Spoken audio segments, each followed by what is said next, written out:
Good luck, everyone. Good luck, have fun, all. Yep. Hello and welcome to another Team Draft LA Murders at Karloff Manor Team Draft. I'm Rev. We're going to be checking out my seat in our Team Draft versus the Mana Cryps. Jump right into pack one, pick one here. A rare is a total dud and relive the past. And we see an exit specialist get pulled right up to the front. Certainly an eminently first pickable card. It is quite good, though, you know, no Izoni or anything, of course, but considering the fairly low quality of this pack overall, I'm not so unhappy about picking up the exit specialist there. Notably 2 out colds in there as well, 1 foil. Good chance one of those comes back around later. I could make so many poor choices. And just looking back, thinking about where this draft ended up, there are definitely some interesting inflection points and maybe some signals that I could have read differently. So I'd be curious to go back through and see what happened here exactly. Pack 2, we see a Bite Down on Crime, an Out Cold.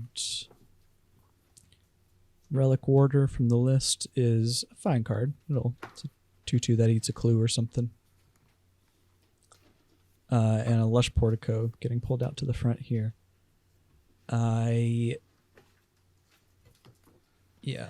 was between Out Cold and Lush Portico, I think. Bite Down on Crime being a third place behind those two. Out Cold being just like, sort of a natural, an above average blue playable, following up my blue first pick. I think if I were to have done this pick again, though, knowing that there were 2 Out Colds in the pack I just passed, I could have picked up a Lush Portico here. Prioritized the nice surveilling dual lands a little higher. Here we see an Escape Tunnel, Tunnel Tipster, Reasonable Doubt, V2 Guys the Inspector, and a Greenbelt Radical as sort of the things that stand out the most to me. I think the 2 best cards in the pack are probably Tunnel Tipster and Greenbelt Radical. I do like the Greenbelt Radical as a big scary finisher. But I think if I'm green, I want exactly 1 copy of Greenbelt Radical and just about as many Tunnel Tipsters as I can get. So favored that one a little higher. Here we see the Out Cold again. One of the dual lands, Crime Stopper Sprite, Galvanize, and Gadget Technician. Those all get pulled out to the front.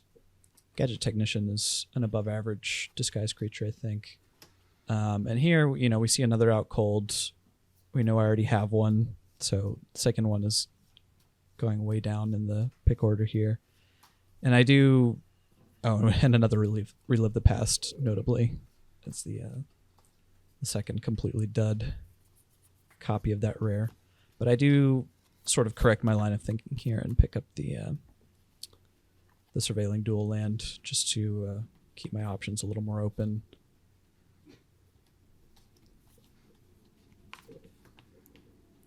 I'd be curious. What would have happened if I had stayed a little more open, taken the Lush Portico there. Pick 5, we see Public Thoroughfares, another source of fixing, though obviously not the most ideal in most decks in this format. I think you can get away with it in some decks, but it's fairly narrow. The other ones I have pulled out to the front here are Cold Case Cracker and another Gadget Technician.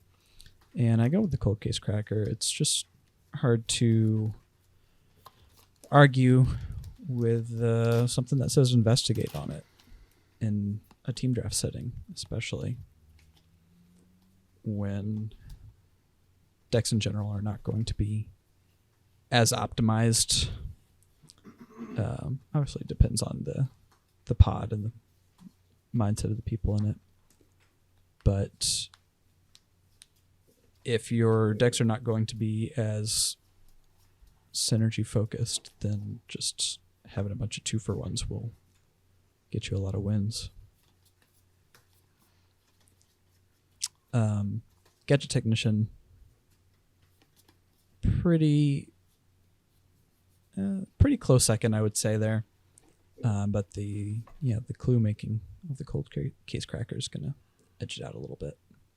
That and the single blue pip, as opposed to, I'm fairly confident that I'm playing blue at this point. The Gadget Technician would require double blue, seeing as I haven't picked up any red cards so far. And we see a pick 6 Market Watch Phantom, which feels pretty signally. A little tougher to say in a 6-person pot, but that is certainly a premium white 2-drop. And pick 6 is probably a little late for it, though again, team draft stuff can slip a little further. However, given that there is a good green card in here, and I have a Tunnel Tipster and a green dual land, Bite Out on Crime edges it out. Relive on the wheel, and one of the out colds on the wheel. Nothing else of note really. Pick your poison is fine if I end up green, but I'm more than happy to play 2 out colds in a tempo-y blue strategy. The Relic Order comes back around, so maybe that should have been another signal that white was fairly open. Even if it was, though, that's still, not what I would call a premium pickup. Due Diligence as well. I go with the Crowd Control Warden, though, as I think just a big beater. Works pretty well in team draft formats like this quite often, and the disguise upside on it doesn't hurt either. Here it's really between Reasonable Doubt and Fayflight. I end up going Reasonable Doubt just because it's rare that I see Take Flight on the stack in this format. And so I guess just in my mind, Reasonable Doubt feels more like a playable than Fayflight. Could have been incorrect, though. One of Fayflight to at least side in against like a removal heavy deck or something is also very reasonable. And then nice to wheel a Gadget Technician there in pick 10. Crocodile is whatever. I could possibly play it in a heavy blue deck. I took Shady Informant over the weapon there, Concealed Weapon, just because of its 2-for-1 potential. If my opponents want to play either of those cards, though, then I'm kind of more than happy to let them in general. Takeaways from pack 1 here. I'm obviously pretty incentivized to play blue. And green is certainly my strongest secondary color at the moment, but we also have to keep in mind that it seemed like white was fairly open, that it was maybe a little bit of a weak pack for white overall, but something to keep an eye out for. Pack 2, we get the Blood Splatter Analysis, which just probably can't be played from my current position. The best blue card is a Deduce, which is quite good, but I think the best card in the pack overall is the Shock. And I would be pretty happy to, especially since I have a Gadget Technician and a red dual, I'd be happy to get into red here as well.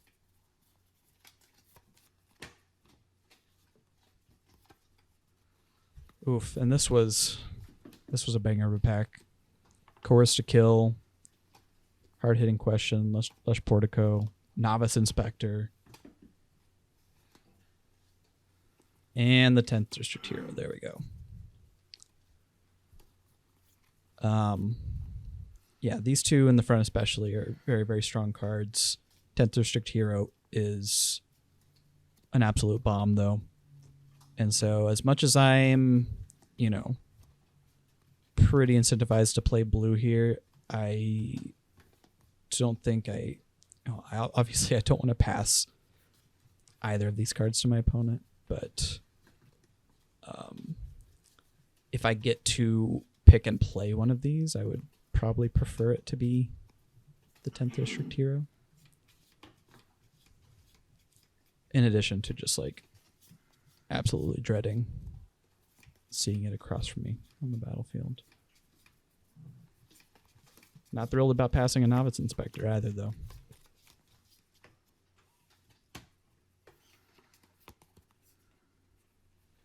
Followed up with, another smattering of okay playables. Extract is fine, but I'm not, I don't need it as my first black card. Museum Night Watch is fine, but I still don't know that I'm, going to be base white at the moment. I'm still thinking that green is my best, my second best color. And I didn't see any good red there, I don't think. And here was kind of a one of the inflection points that I mentioned there. I see Impact 2 Pick 4 here. I see a bunch of cards that kind of don't matter that much. They're all fairly interchangeable. The one that stands out the most to me is On the Job. Both as something that is somewhat zero-sum in a team draft. The team that has more on the jobs in their decks is going to be in a strong place. So I go ahead and take one and be like, okay, 10th District Hero on the job. Could start getting into white here a little bit. And then once again, Dog Walker here, just far and away the strongest card in this pack.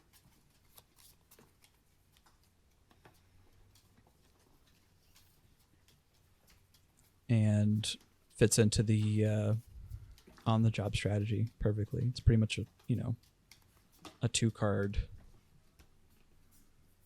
11 damage combo that also gives you a clue.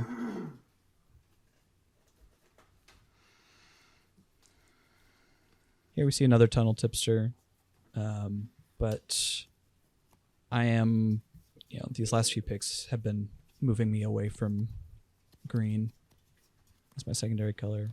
Take another look here. My green is fine. I have some cards that I would play if I were green, of course, but the those 3 white cards, well, pseudo white cards, 10th District, On the Job, Dog Walker, sound much more appealing. So I go with the Deduce just as the card in the color with the rest of my good cards, essentially.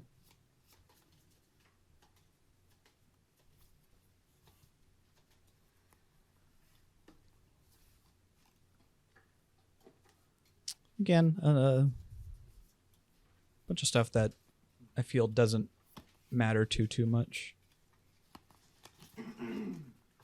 Fairly interchangeable game pieces here. End up going with the Crowd Control Warden just,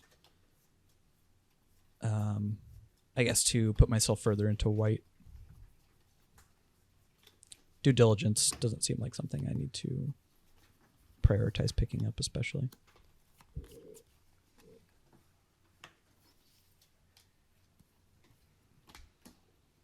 Pick 8, there's another Out Cold. Those things are just flowing around the table. But I've already got 2. And, would probably play a 3rd. But it's not something that I'm actively seeking out.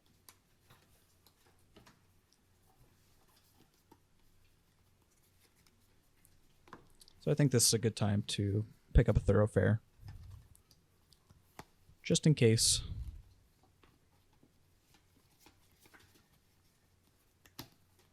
And here again, another signal. There were 2 Museum Night Watches and a Sanguine Savior here as, you know, likely just the best white cards in this pack, and all of them came back around to me.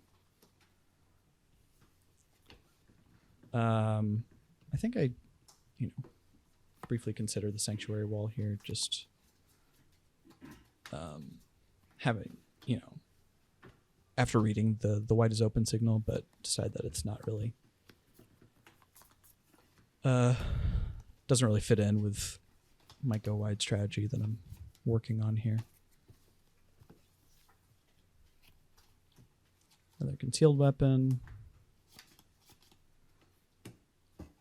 But yeah, go ahead and take a Griffnot Tracker just for the sideboard. Likely, it's playable in a pinch. A couple things that don't matter. And Due Diligence came back around again. I'm actually not too upset about that. Oh, value. So yeah, pack 2, I picked up an early white bomb and then just did my best to make sure that it made its way into the deck here. And we've got something of a strategy forming here. Yeah. Likely blue-white tempo Alright. with some, flexibility in the morph slot mana-wise. Oh my lord, I just want to take all 3 of these. Oh, I'm so mad I could have done it. The question is which one? And let's go to pack 3. God, this pack is fat as hell. Holy See the Unyielding Gatekeeper. Eliminate the Impossible. Another Market Watch Phantom. And, Buried in the Garden is obviously the other notable one. enjoy. In my mind, I've moved away from green enough and into white enough that the Unyielding Gatekeeper seems pretty premium for me. I was also thinking, that it helps to uncover my somewhat off-color disguise creatures. Like if I have a hard time getting double white or double blue for some of these disguises, the Gatekeeper can help me out, as well as just being a source of interaction, which is probably my most lacking area of the deck at the moment. I see an unauthorized exit here that could potentially fit. Why is this pack? What is this pack? Why is this back? Who is this back? Where is this back? Oh. Yeah, my interaction is mostly tempo plays. If I can splash the shock, that would be nice. But if I can pick up a makeshift binding or 2 here, that would be obviously very exciting. Otherwise, I would just like to pick up some more cheap white creatures, probably, to be able to put on the early pressure and then use my out colds and exit specialist and such to cross the finish line.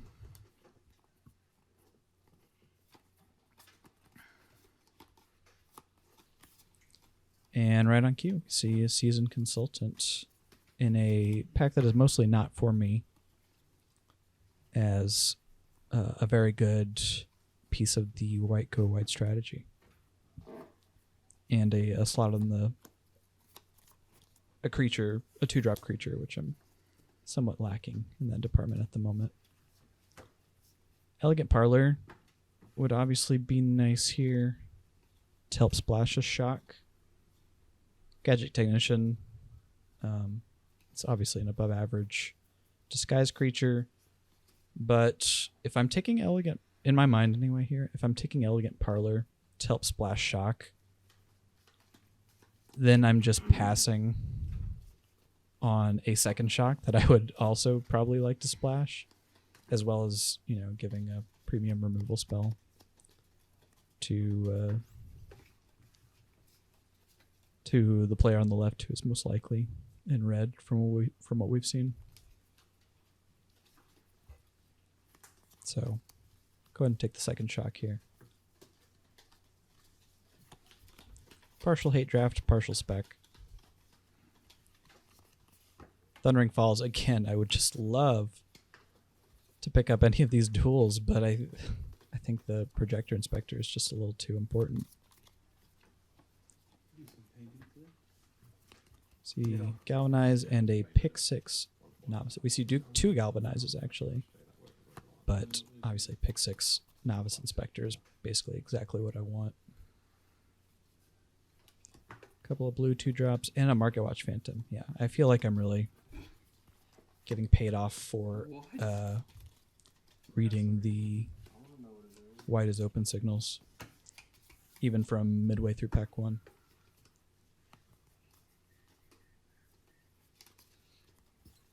We do end up picking up a late unauthorized exit here, which helps fill in the gaps in my interaction a little bit as well. Not much to speak of here. I already have reasonable doubt. I'm not really looking to play a second one.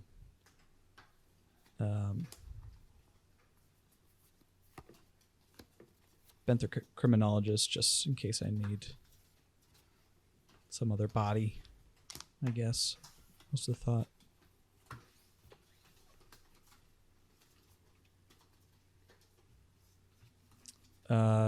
Probably hate picking, you know, just thinking of how the game's played out. Hate picking Gorehound there would have probably worked out better for me. It's a little bit of foreshadowing. I don't think that pick particularly matters, but I have a green duel, so thinking like maybe I can bring that in if I absolutely need it. Thinking Cap, I'm, you know, not flush with detectives, but I have a decent amount of them. Jade Analyst and Magnifying Glass. Yeah, this was an interesting draft. I don't think I walked away with the strongest version of a blue-white tempo strategy, of course. I would have preferred to have a couple more early creature plays. But yeah, this is Rob's chalk outline.